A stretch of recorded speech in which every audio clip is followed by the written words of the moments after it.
بسم الله الرحمن الرحيم. إني المجاهد أحمد مهنا اللامي، من أهالي منطقة شكوك.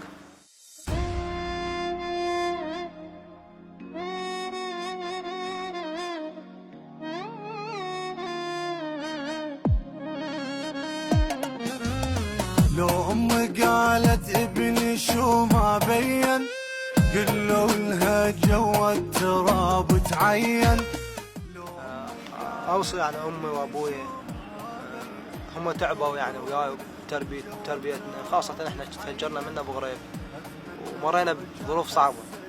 هم خاصة أبوي علمنا على الدين وعلمنا على الصلاة والصوم، وما عافنا أبد يعني، حتى الظروف الصعبة هو ما عافنا، رغم هو اضطهد من نظام صدام وأخوته شهداء، وحتى بعد السقوط همنا تأذى. أوصيه بالصبر والصلاة، وإنه يحافظ على أهلي وأخواني وأخواتي، وأهم شيء لا يعرفون السيد السيستاني الوحيد، ولا يعرفون العلماء والمراجع والفقهاء.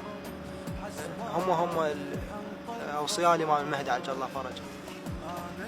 وأوصي أمهم أنا تكون تحافظ على خواتي وتلتزم بالحجاب والعباء،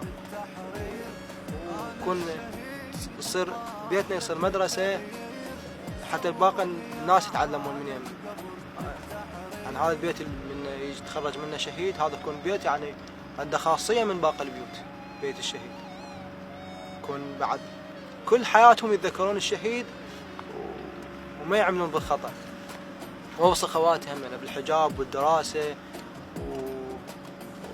والالتزام الأخلاقي واحترام الأم والأب، وحتى من الزوجة يكون يرفع راس أهلهن وراس أخوهن وصبرا، لأن هي هاي الحياة شنو.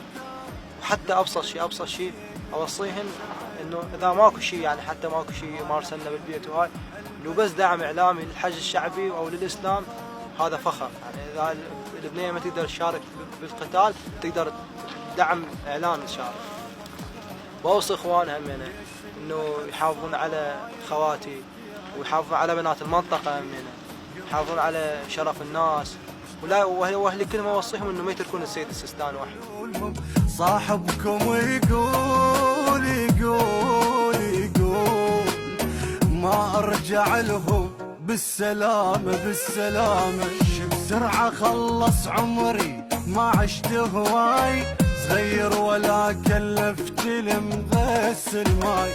بسرعة خلص عمري ما عشت هواي، صغير ولا كلفت المغسل ماي.